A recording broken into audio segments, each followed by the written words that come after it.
Hello all happy weekend. என் லைஃப்பில் நான் இதுக்கெல்லாம் சந்தோஷப்படுவேன்னு சத்தியமாக நினச்சதில்ல கனவுல கூட. ஸோ இப்போல்லாம் வந்து எனக்கு மாவு புளிக்கிறத பார்த்தாச்சுன்னா அவ்வளோ சந்தோஷமாக இருக்குது. ஸோ ஒரு 4 டேஸ்க்கு டிஃபன் சார்ட் அவுட் ஆயிடுச்சு. ஸோ இது ஒரு பெரிய டாஸ்க்காக இருந்தது எனக்கு இங்கே வந்ததுலேருந்து. அண்ட் அஃப்கோர்ஸ் என்னோட மார்னிங் எப்போவுமே காஃபியில் தான் ஸ்டார்ட் ஆகும். பட் காஃபிக்கு அப்புறம் நான் பண்ணுற ஒரு விஷயம் வீட்டை பெருக்கிடுவேன். லைக் எனக்கு டீப் க்ளீனிங் பண்ணலனாலும் மேலோட்டமாக க்ளீன் பண்ணி பெருக்கிறது எனக்கு அவ்வளோ பிடிக்கும். நார்மல் டேஸில் மட்டுமே இல்லை, எனக்கு ஏதாவது ரொம்ப என்னோடய தாட்ஸ் ஒரு மாதிரி கிளம்ஸியாக இருக்குது, இல்லைனா ரொம்ப கன்ஃப்யூஸ் ஸ்டேட்டில் இருக்கேன், கொஞ்சம் டல்லாக இருக்கேன், அந்த மாதிரி இருந்தால் கூட எனக்கு என்னை சுற்றி இருக்கிற இடம் வந்து நீட்டாக வச்சுக்கணும். லைக் நீட் பண்ணிட்டேன் அப்படின்னாலே எனக்கு அந்த டேவே ஒரு பெரிய கிளாரிட்டி கிடச்ச மாதிரி இருக்கும்.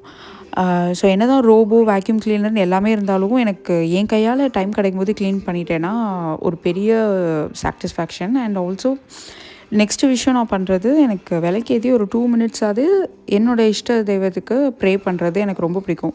அண்ட் எனக்கு இந்த 2 விஷயம் ஒரு டேயில் பண்ணிட்டேன் அப்படின்னாலே அந்த டே ரொம்ப பாசிட்டிவாக ஸ்டார்ட் ஆன மாதிரி ஃபீல் ஆகும். அண்ட் இன்றைக்கி பிரேக்ஃபாஸ்ட்டுக்கு வந்து எனக்கும் என் டாட்டருக்கும் ரொம்ப ஃபேவரட்டான பழைய சாத கஞ்சி தான் சாப்பிட்டோம். ஸோ நான் சாதம் மிச்சமாகும்போது முந்த நாள் தண்ணி விட்டு வச்சுருவேன். ஸோ நெக்ஸ்ட் டே அதே தண்ணியில் பெருங்காயம், உப்பு, தயிர் சேர்த்துட்டு நல்லா பிசைஞ்சு சாப்பிடுவோம். இது எங்களோட ரொம்ப ரொம்ப ஃபேவரட்டான ஒன்று. இதில் சில பேர் ஆனியன்ஸ் போடுவாங்க. அண்ட் இதிலே நிறைய வெர்ஷன்ஸும் இருக்குது. ஸோ எங்களுக்கு இப்படி சாப்பிட ரொம்ப பிடிக்கும். அண்ட் லஞ்சுக்கு ஒயிட் சாஸ் பாஸ்தாவும் ப்ரொக்கோலி சூப்பும் பண்ணியிருந்தேன். ஸோ எனக்கு ரீசன்ட் டேஸில் லைஃப்பில் ஒரு பெரிய பிரச்சனை அப்படின்னா, அடுத்து என்ன சமையல் பண்ணுறது, இது எனக்கு ரொம்ப பெரிய டாஸ்க்காக ஃபீல் பண்ணுறேங்க. லைக் நம்ம சமைக்கிறோம், அது சாப்பிட்றோம், காலியாகிடுது, திருப்பி பசிக்குது, திருப்பி சமைக்கிறோம், திருப்பி சாப்பிட்றோம், காலியாகுது. ஸோ இதுவே எனக்கு வந்து அடுத்து என்ன சமையல் பண்ணுறதுங்கிறதே ஒரு பெரிய ப்ராப்ளம் மாதிரி ஃபீல் ஆகுது.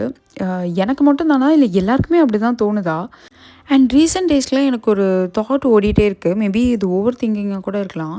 இந்த மாதிரி குக்கிங், ஃபுட்டு இதெல்லாம் ஒரு பேசிக் நீடு கரெக்டுங்களா? லைக் நீங்கள் எனி ப்ரொஃபஷ்னல், நீங்கள் மேரிடோ அன்மேரிடோ, மென்னோ உமனோ, லைஃப்பில் வந்து நீங்கள் சாப்பிடணும். சாப்பிட்டா தான் வாழ்க்கை.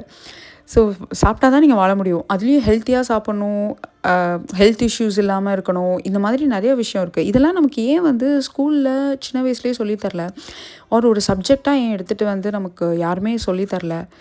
மேபி இப்போது ஸ்கூலில் சொல்லிக் கொடுக்குறாங்களான்னு தெரியல. ஆனால் நம்ம இருந்தப்போ நமக்கு இது ஒரு சப்ஜெக்டாக இருந்ததுன்னா எவ்வளோ நல்லா இருந்திருக்கும் அப்படின்னு தோணுது. நான் இப்படி தான் ஏதாவது சும்மா இருந்தால் யோசிச்சுட்டே இருப்பேன்னு சொல்லிட்டு, சரி லஞ்ச் சாப்பிட்டுட்டு குயிக்காக பக்கத்தில் பீச் போயிட்டு வாக்கிங் போயிட்டு வரலான்னு கிளம்பிட்டோம். நாங்கள் இருக்கிறது கொஞ்சம் அவுட்டர். ஸோ சிட்டிக்குள்ளே போகணுன்னா கொஞ்சம் உள்ளே நடந்து தான் போகணும். ஸோ அதுதான் சிட்டிக்குள்ளே போய் கொஞ்சம் ஷாப்பிங்லாம் பண்ணிவிட்டு வரலான்னு கிளம்பினோம்.